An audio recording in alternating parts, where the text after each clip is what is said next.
Kunho kicked off his work shoes at the door and let out a tired sigh. The software company had kept him late again, debugging code that seemed to fight back every time he fixed it. All he wanted was to collapse on his couch with a cold beer and watch Dury, his golden retriever, bring him his favorite tennis ball. But something was wrong. The apartment was too quiet.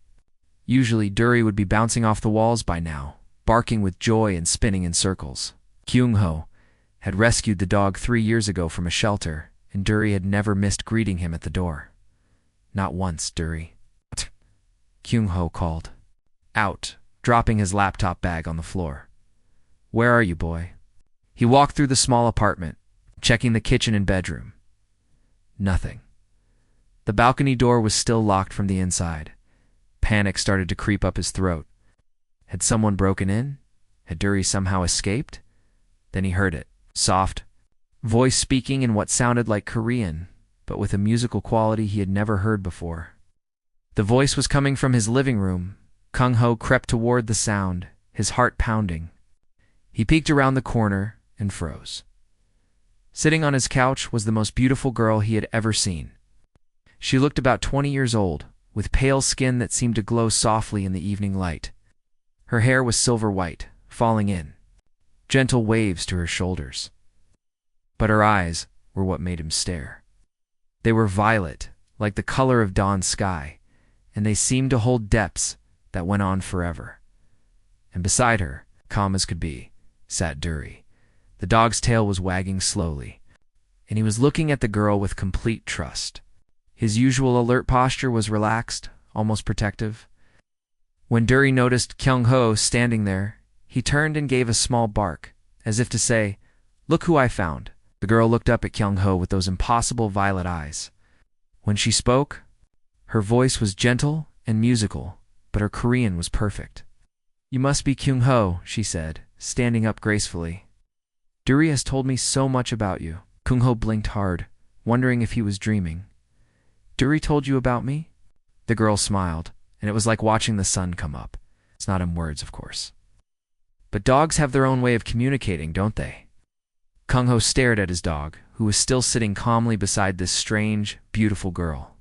This was the same dog who barked at every delivery person, who hid behind Kyung-ho's legs when strangers tried to pet him, who took weeks to trust new people. Yet here he was, acting like this girl was his best friend. "I'm sorry," Kyung-jo said, trying to make sense of the situation. "Who are you? How did you get in here? And why is my dog acting like he's known you forever?" The girl looked down at Dury, who moved closer to her side. She placed her hand gently on his head, and Kuncho could swear he saw a faint shimmer of light where her skin touched Dury's fur. "My name is Nara," she said, "and I know this must be very confusing for you. I was lost, and Dury found me. He brought me here. He brought you here," Kyung-ho repeated. "Dury doesn't bring people anywhere. He barely likes people." "I know it sounds strange," Nara said, her voice soft and understanding. "But sometimes animals can sense things that humans cannot. They know when someone needs help." Kyung-ho studied, her face looking for signs of lies or danger. But all he saw was a kind of sadness mixed with hope. She looked lost, just like she said, and there was something about her that made him want to trust her, even though his logical mind was screaming that this whole situation was impossible. "Where are you from?" he asked. "Your Korean is perfect, but you don't look Korean." For a moment, her hand still resting on Dury's head. "I'm from far away, very far away. I was traveling, and I got lost. I don't have anywhere to go right now." Dury looked up at Kyung-ho and winced softly. It was the same sound he made when he wanted something important, like when he needed to go outside, or when he was worried about Kyung-jo working too late. "Are you in some kind of trouble?" Kyung-jo asked. Despite all the strangeness, he found himself caring about this girl's safety. Maybe it was the way Dury was protecting her, or maybe it was something else entirely. "Not trouble exactly," Nara said. "But I do need a place to stay, just for a little while, till I can figure out how to get home." Kyung-ho looked at Dury again.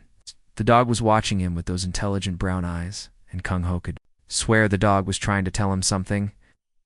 "Trust her," those eyes seemed to say. "She's good.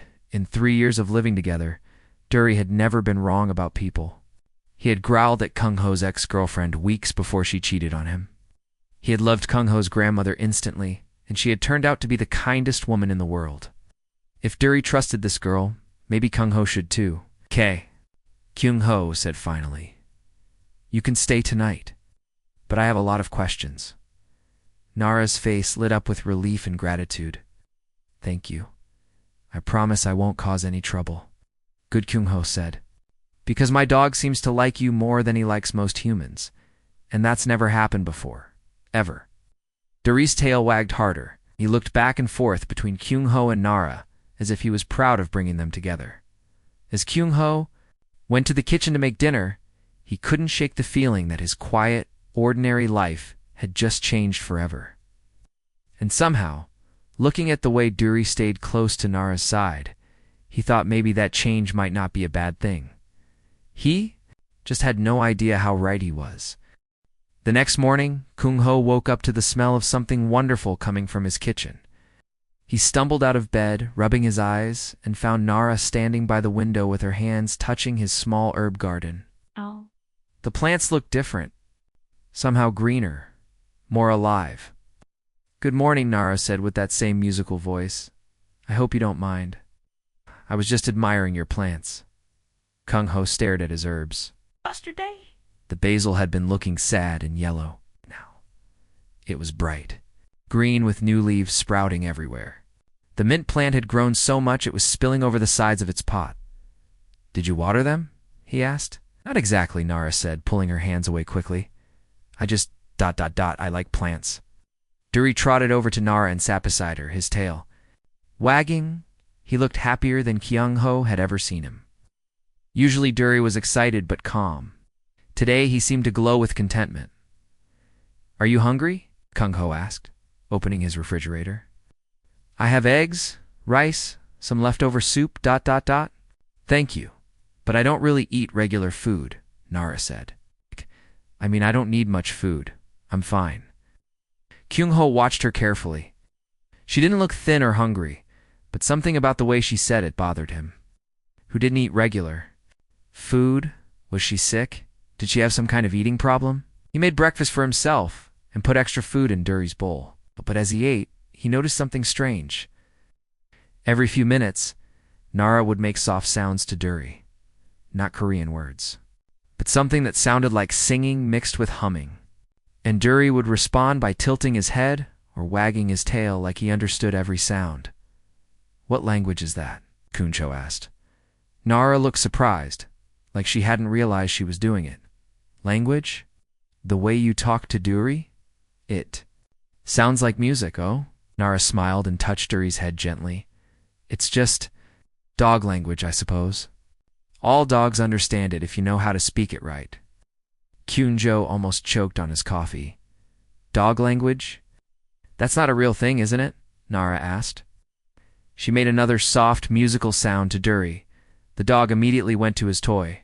Box picked up his favorite ball and brought it to Kung Ho. Kung Ho stared. He had been trying to teach Dury that trick for months. "It's a lucky guess," he said, but his voice sounded uncertain even to himself. After breakfast, Kung Ho had to go to work. He felt strange leaving Nara alone in his apartment, but Dury seemed so happy with her that he decided to trust his dog's judgment. "I'll be back around 6, he told her. "Make yourself comfortable, and please don't touch anything important. I'll take good care of everything," Nara promised. All day at work, Kung Ho couldn't concentrate. He kept thinking about his plants, about the way Nara spoke to Dury, about how peaceful she seemed. His coworker June noticed him staring at his computer screen without typing. "Look like you've seen a ghost," June said. "Everything okay?" "Fine," Kung Ho said quickly. "Just tired." But he wasn't tired.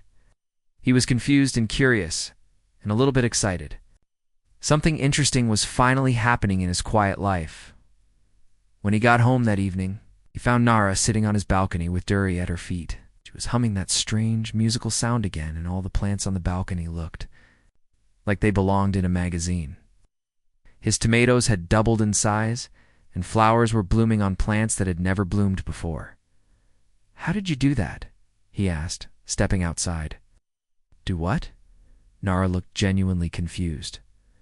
The plants look incredible. What kind of fertilizer did you use? I didn't use anything, she said. Just spent time with them. Plants like attention, don't you think? Before Kyung-ho could answer, the apartment doorbell rang. He went to answer it and found his sister Minna standing in the hallway with a bag of groceries.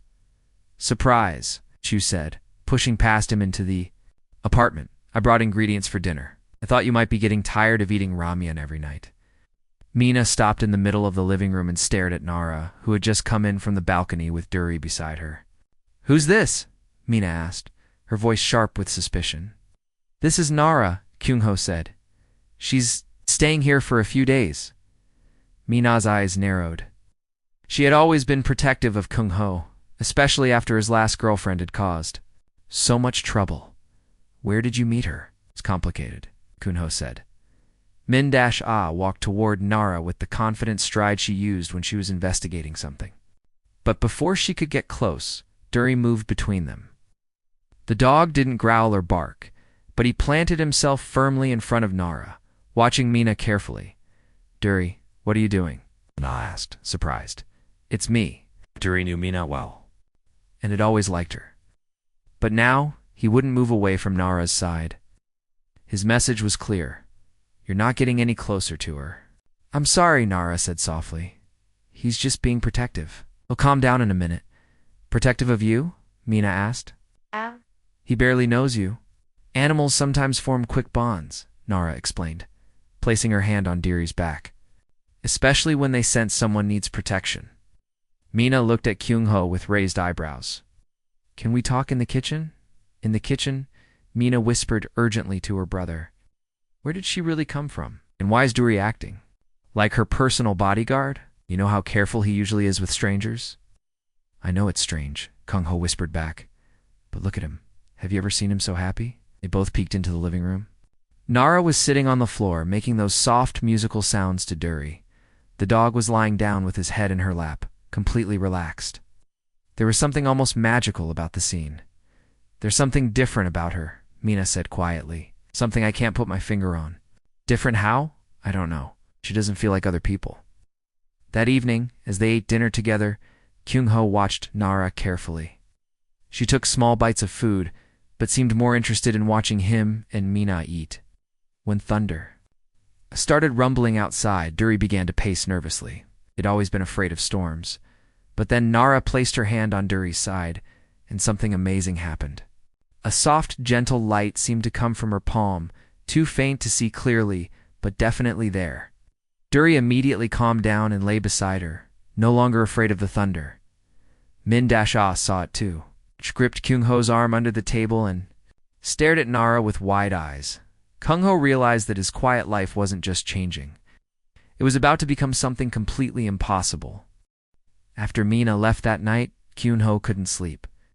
He kept thinking about the soft light he had seen coming from Nara's hand. Had he really seen it? Or was his mind playing tricks on him?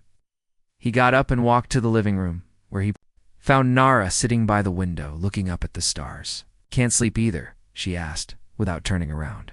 Too many questions in my head? Kyung-ho said, sitting down on the couch. Duri was sleeping peacefully at Nara's feet, something that amazed Kyung-ho every time he saw it. I know you have questions, Nara said softly. I know you've seen things that don't make sense. The light, Kyung-ho said, you touched. Duri, during the storm, that wasn't normal. Nara was quiet for a long moment. When she finally spoke, her voice was sad. I've been lying to you, Kyung-ho, not because I wanted to, but because the truth is so strange that most people wouldn't believe it. Try me, he said. Nara turned to face him, and in the moonlight, her violet eyes seemed to glow faintly. My real name isn't Nara, it's Valera. And I'm not from Korea. I'm not even from Earth. Kyung-ho stared at her. What do you mean? I mean, I'm from another planet, very far away from here. My people are called Lemurians, and we come from a star system you can't see from Earth. Kyung-ho felt his brain trying to reject what she was saying. You're telling me you're an alien? Yes, and I'm supposed to believe that. Valera smiled sadly. No, you're not supposed to believe it. It sounds crazy, but it's the truth. Kyung-ho looked down at Duri, who was still sleeping peacefully. You're an alien. Why does my dog trust you so much? Dogs are supposed to be good at sensing danger. That's the most important part of the truth, Valera said. Duri trusts me because my people and Earth dogs have a connection that goes back millions of years. She stood up and walked to the window again. Long ago, before humans were even walking upright, my ancestors visited Earth. We were exploring the galaxy, looking for planets with life. Earth was young then, and the animals were very different from what they are now. And you met dogs? Kyung-ho asked. Not dogs exactly, but their ancestors. The early members of the canine family. People discovered something amazing about them. They were intelligent in a way we had never seen before. Not just smart, but emotionally intelligent. They could understand feelings and form bonds that lasted forever. Valera turned back to him, and her eyes were bright with memory. My ancestors fell in love with these creatures. We spent years studying them, learning from them, even sharing part of our life energy with them. We made their bloodlines stronger, gave them better senses, longer lives, deeper understanding. Life energy, Kyung-ho repeated. The light you saw, she explained, it's part of who we are. We can share it with animals, especially with the descendants of those early canines. It heals them, calms them, helps them understand things they couldn't understand before. Kyung-ho tried to process this information. So you're saying that dogs are different because of your people? In part, yes. When my ancestors finally left Earth, they left behind animals that were changed forever. Over millions of years, these animals evolved into modern dogs. But they never lost the genetic memory of our connection. That's why dogs are so loyal to humans, so good at reading emotions, so protective of the people they love. And that's why Duri found you. Yes, Valera said, when my ship crashed in the mountains outside Seoul, I was hurt and lost. But something in Duri's mind remembered my people. He felt the pull to find me, to help me, to protect me. Kyung-ho shook his head. This is impossible. You're telling me my dog has alien genetics? It's not alien genetics exactly, Valera said, but genetic memories that were planted by my people long ago. Every dog on Earth carries a tiny piece of Lumerian influence. That's why they're so special, so different from other animals. Prove it, Kyung-ho said suddenly. What? If this is all true, prove it.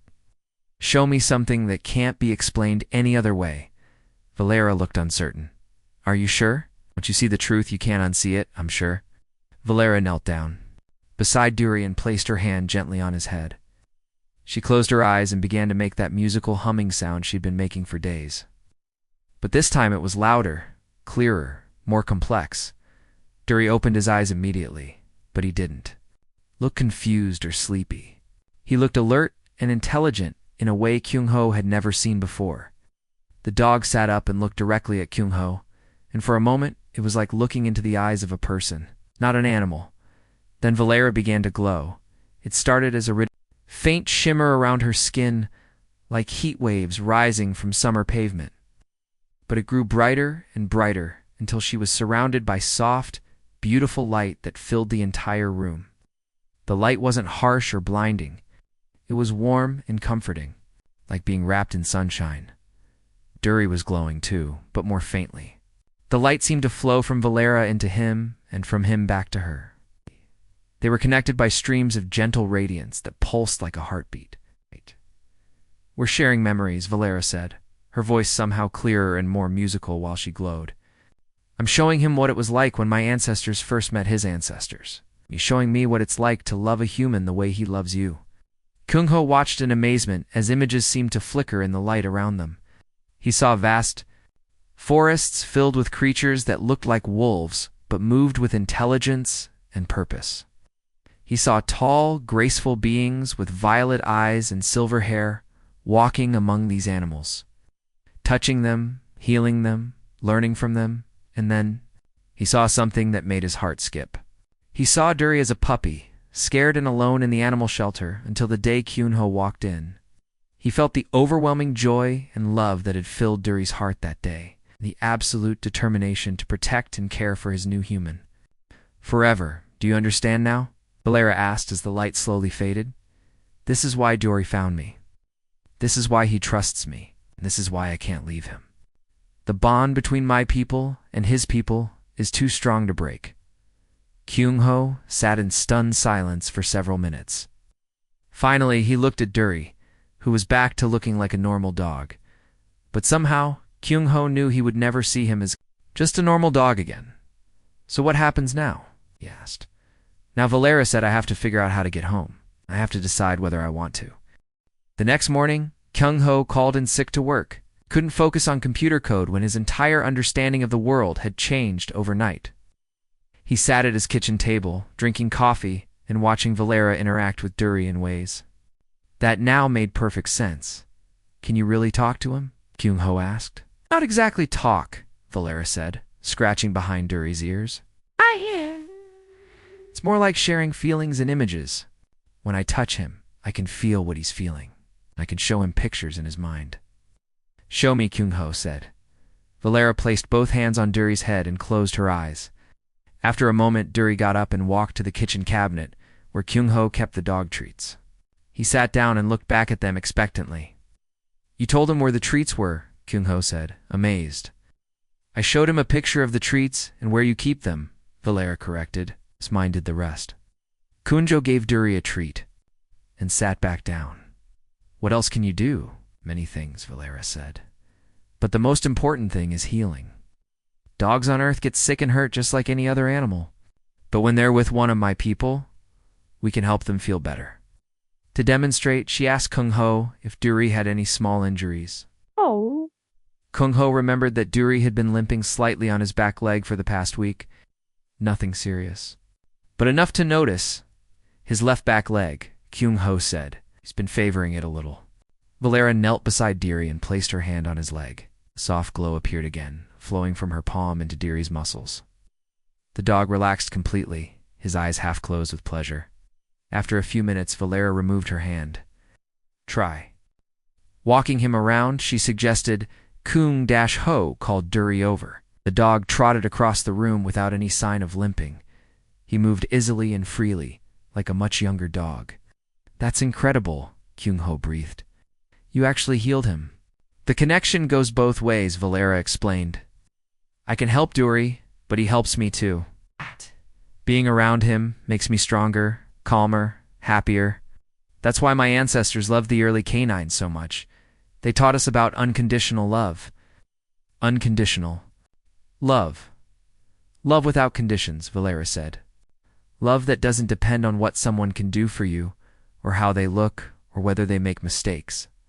Dory loves you no matter what, doesn't he? Kyung-ho thought about all the times he had been too tired to play with Dory, or too busy to take him on long walks, or grumpy after a bad day at work. Dory had never loved him any less for it. Yes, he said quietly, it does. The kind of love doesn't exist on my planet anymore, Valera said sadly. Too focused on logic and efficiency. Forgot how to love without expecting something in return. Is that why you don't want to go home? Valera was quiet for a long moment. Part of it, but there's another reason too. My people are coming to get me. That's good, isn't it? Maybe not. Valera sat down on the floor and Dory immediately curled up beside her. I was supposed to be studying Earth to see if humans are ready for contact with alien species. But I wasn't supposed to get attached to anyone here. And you got attached? To Dory and to you? She looked up at Kyung-ho. With those violet eyes. My commander won't understand. He'll think I've been compromised. He might decide that Earth isn't ready for contact after all. What would happen then? They would take me home and make sure no other Lemurians ever come to Earth again. They would erase any evidence that we were ever here. Kyung-ho felt a chill run down his spine, including my memories, including your memories. That afternoon, Valera decided to show Kyung-ho more about the bond between Lemurians and dogs. They went to the nearby park, where several people were walking their pets. Watch, Valera said softly. As they walked through the park, something amazing happened. Every dog they passed reacted to Valera. Some wagged their tails excitedly.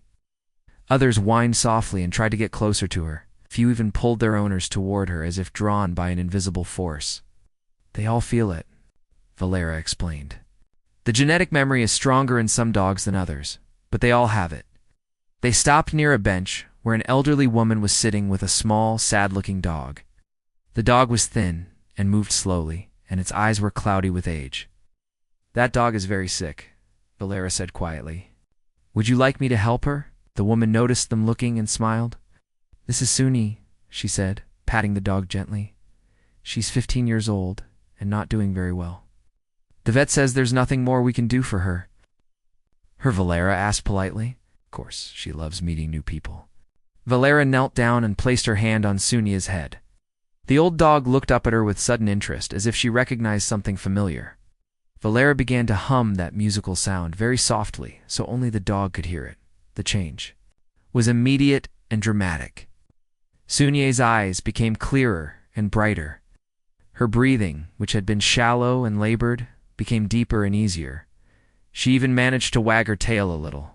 Oh my, the elderly woman said, tears forming in her eyes. She hasn't moved like that in weeks. Valera continued the healing for several minutes, pouring her energy into the old dog. When she finished, Sunye looked like a different animal, young again, but comfortable and alert and happy. Did you do? The woman asked in amazement. I just gave her some love, Valera said simply. Sometimes that's all any creature needs to feel better. As they walked away, Kyung-ho watched Valera carefully. She looked tired now, as if the healing had taken something out of her. Does it hurt you to do that? He asked. Not hurt, exactly. But it uses my energy. The more healing I do, the weaker I become. Unless, ... Unless what? Unless I have a strong bond with a dog to help me recharge. She looked at Duri, who was walking happily between them. Duri gives me energy just by being near me. That's how the partnership was supposed to work. Partnership. My ancestors and the early canines weren't just friends, Valera explained. They were partners. The dogs provided emotional energy and unconditional love. Lemurians provided healing and protection. Together, they were stronger than either could be alone. Kyung-ho began to understand something important, and that's what we have now, isn't it? You, me, and Duri. We're a partnership. Yes, Valera said softly. My people won't see it that way. They'll see it as a violation of our mission.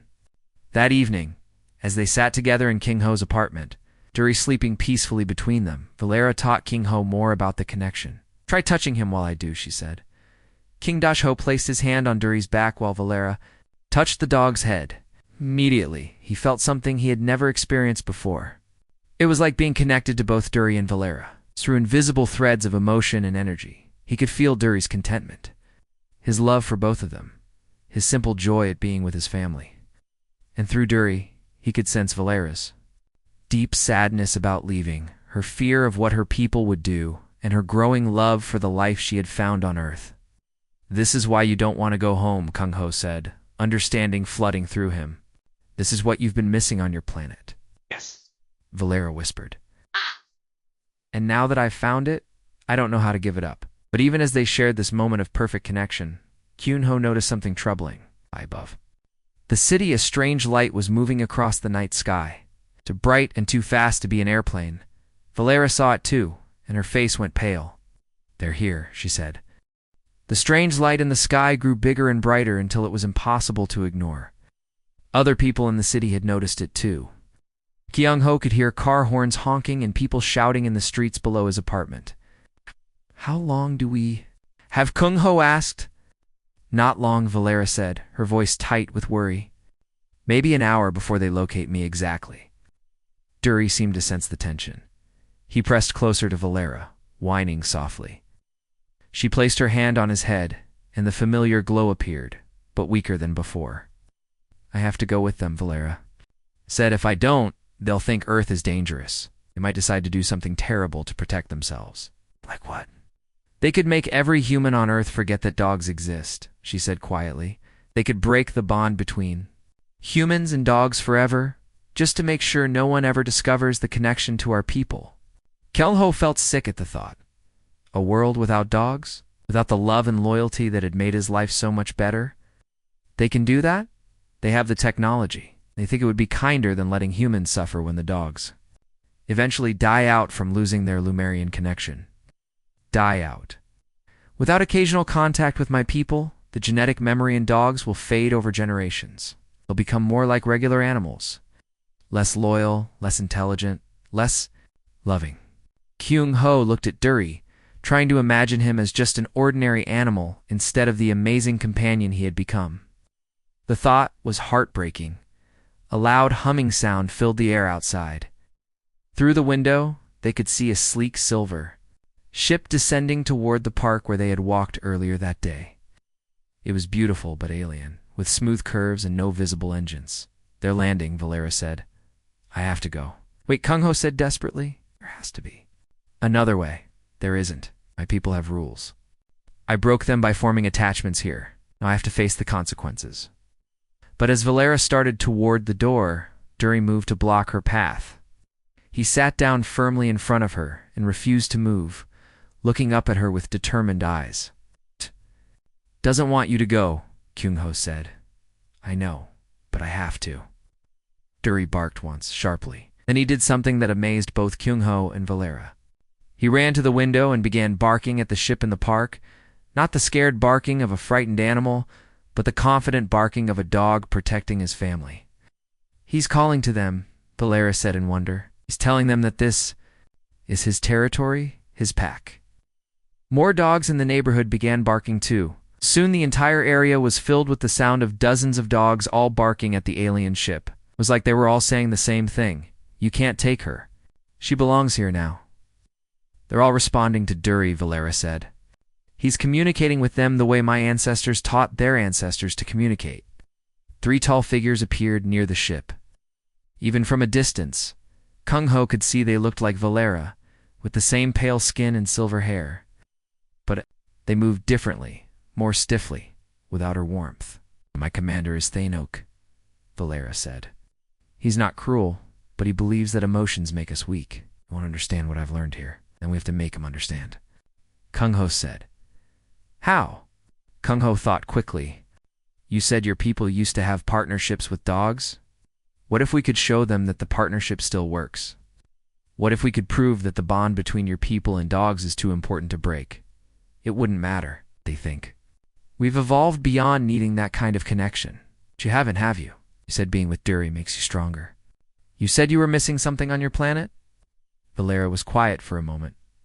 "No, we haven't evolved beyond it. We just convinced ourselves we had." The humming sound grew louder. The 3 figures were walking toward their building now. "They're coming up," Valera said. "In a few minutes, they'll be here." "Then we need to be ready for them," Kyung-ho said. He looked at Duri, who was still watching the window alertly. "Can you ask Duri to help us?" "Help us how?" "Show them what they've been missing. Show them what real partnership looks like." Valera knelt down beside Duri and placed both hands on his head. She began to hum that musical sound, but louder and more complex than Kyung-ho had ever heard. Duri's eyes grew bright and intelligent, and the glow around both of them became stronger. But this time, something else happened. Kyung-ho felt himself being pulled into the connection. Without thinking, he reached out and touched Duri's back. Suddenly, he was part of the bond too. The feeling was incredible. He could sense Duri's absolute loyalty, his fierce protectiveness, his pure love that had no conditions or demands. Through Duri, he could feel Valera's loneliness on her cold, logical planet, and her joy at finding a place where emotions were valued and love was real. And through both of them, he began to understand something important about what made humans special. "We're not the smartest species in the universe," he said, the words coming from a place deeper than thought. "We're not the strongest or the most advanced, but we know how to love without reason. We know how to be loyal even when it's hard. And we know how to make bonds that last forever." Heavy footsteps echoed in the hallway outside. So a moment later, there was a firm knock on the door. "Valera," a cold voice called. "We know you're in there. It's time to come home." Valera looked at Kyung-ho with fear in her violet eyes. "You ready for this?" "No," Kyung-ho said honestly. "But Duri is. And if he thinks we can do this, then we can do this." Duri walked to the door and sat down facing it, his posture alert but not aggressive. He looked back at Kyung-ho and Valera as if to say, "I'm ready." Are you? Kyun-ho took a deep breath and opened the door. 3 tall, elegant beings stood in the hallway. They were beautiful in the same way that Valera was beautiful, but there was something missing in their faces. They looked at Kyun-ho with mild curiosity, as if he were an interesting but unimportant specimen. You must be the human, the one in front said. His voice was like Valera's, but without any warmth. I am Thane-ok, commander of this mission. Please step aside, Kyun-ho said, surprising himself with how steady his voice sounded. Thane-ok's eyebrows rose slightly. No. You want to take Valera back to your planet and erase my memories. But before you do that, you need to understand what you'd be destroying. I understand perfectly, Thane-ok said. Valera has formed an inappropriate emotional attachment that compromises her judgment. This is exactly why we don't approve of extended contact with primitive species. Duri growled low in his throat, and all 3 aliens looked at him with sudden interest. That's where you're wrong, Kyun-ho said. You think emotions make you weak? But you're about to learn that emotions make you stronger. He placed his hand on Duri's head, and Valera did the same. The glow that surrounded them began to pulse, brighter and brighter, filling the entire hallway with warm, beautiful light. And in that light, Thane-ok saw something his people had been missing for thousands of years. The light that surrounded Kyun-ho, Valera, and Duri grew brighter and more beautiful with each passing second. But it wasn't just light anymore. Images and feelings began to flow through it, visible to everyone in the hallway. Thane-ok and his 2 companions stepped back in surprise as they saw memories floating in the air around them. They watched Kyun-ho finding Duri at the animal shelter, scared and alone. They felt the instant connection between man and dog, the promise of love and protection that would never be broken. They saw Duri learning to trust again, learning that not all humans would hurt him. They felt his growing love for Kyun-ho, love so pure and complete that it asked for nothing in return except the chance to be near his human. This is what you've forgotten, Kyun-jo said, his voice somehow carrying clearly through the rushing energy around them. This is what your ancestors learned from our dogs millions of years ago. More images appeared in the light. They saw Valera's lonely life on her cold planet, where efficiency was valued more than emotion, where love was seen as a weakness instead of a strength. They felt her joy when she first touched Duri, the way her heart had come alive after years of emptiness. Fascinating, Thane-ok said, but his voice was no longer cold. There was wonder in it now. I had not realized the connection could be so ... intense. It's not just intense, Valera said, her own voice stronger than it had been since her people arrived. It's healing. Being with Duri and Kyun-ho has made me more than I was before, not less. The 2 other aliens moved closer, their faces showing curiosity instead of disapproval. One of them, a female with the same silver hair and violet eyes, reached out tentatively toward the light. May I? She asked. Touch Duri? Kyun-ho said. He'll show you. The female alien knelt down and placed her hand gently on Duri's side. Immediately, her eyes widened with surprise and delight. Through Duri, she could feel the warmth of unconditional love, the joy of belonging to a family, the happiness that came from making others happy. Oh, she breathed. Oh, I remember this. From the old stories, from the ancient memories. This is what we used to have. This is what you can have again, Kyun-ho said, but only if you don't break the connection. Only if you let Valera stay and learn. Thane-ok was watching everything with growing fascination. You're suggesting that this human-canine bond could teach us something we need to know. I'm suggesting that you've been wrong about emotions, Kyun-ho said boldly. You think they make you weak, but look at what they've accomplished. Duri found Valera when she was lost and hurt. He protected her when she needed protection. Brought her to me because he knew I would help. And together, the 3 of us are stronger than any of us could be alone. Stronger how? Instead of answering with words, Valera began to demonstrate. Still connected to both Kyun-ho and Duri, she reached out toward a small potted plant sitting in the hallway. The plant had been dying, its leaves brown and wilted. But when Valera touched it, with energy flowing through her from both her human and canine companions, something amazing happened. The plant didn't just heal.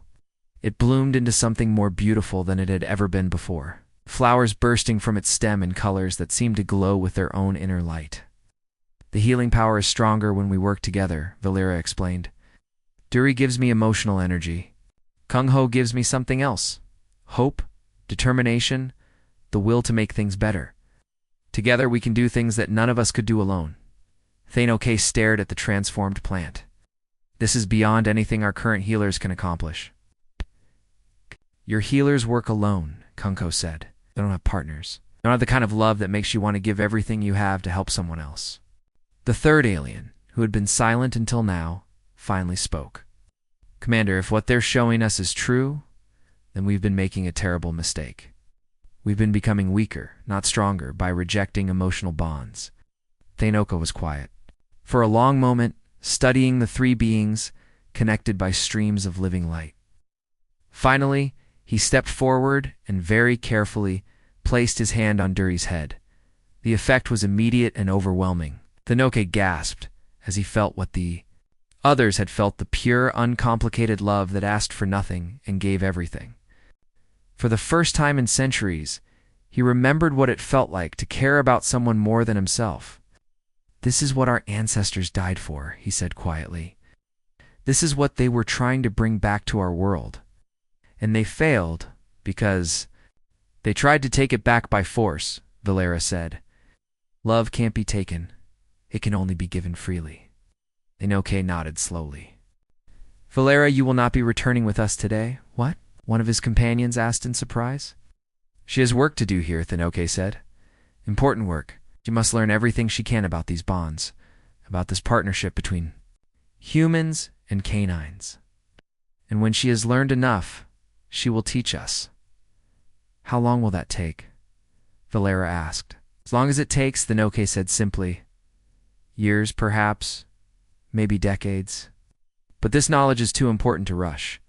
Kyung Ho felt relief wash over him, but also concern. What about secrecy? What about not letting humans know about your people? We will be careful, Thanoke assured him. But we will also be watching. If what you've shown us is true, then humanity may be more ready for contact than we thought. A species that can form bonds like this, that can love without conditions. Perhaps they can teach the galaxy something important. As the aliens prepared to leave, Thanoke turned back to Kyun Ho one more time. You challenged us to see the value in what we were about to destroy. That took courage. It wasn't just courage, Kung Ho said, looking down at Duri, who was still glowing faintly with contentment. It was love. When you love someone, you'll do anything to protect them. Yes, Thanoke said thoughtfully. We're beginning to understand that. After the aliens left, Kyung Ho, Valera, and Duri sat together in the quiet apartment. The extraordinary light had faded, but the connection between them remained strong. So what happens now? Kyung Ho asked. Now we become a family, Valera said simply. We take care of each other, learn from each other. And maybe, if we're very lucky, we help make the universe a little bit more loving. Duri wagged his tail and rested his head on Kung Ho's lap, completely at peace. For him, the complicated questions of aliens and galaxies and interspecies diplomacy didn't matter. What mattered was that his pack was together, safe and happy. And in that simple moment of contentment, Kung Ho realized that Duri might be the wisest of them all. 6 months later, Kung Ho opened the first veterinary clinic in Seoul that used advanced healing techniques to help sick and injured dogs. The techniques were actually Lumerian healing methods that Valera had adapted for Earth conditions. Dog owners came from all over the country, amazed by the miraculous recoveries there. Pets experienced, but the real miracle wasn't the healing technology. It was the love that made it work, the partnership between human, canine, and Lumerian that proved the universe was better when different species worked together. And sometimes, late at night when they thought no one was watching, people would see a strange, beautiful light glowing from the clinic windows. The light of 3 hearts connected across the vastness of space, showing that love truly was the strongest force in the universe. Duri approved of this arrangement completely. After all, he had known from the very beginning that his family was meant to be together. Dogs, he had learned long ago, were very good at recognizing love when they saw it. And love, as it turned out, was the one thing that could change everything.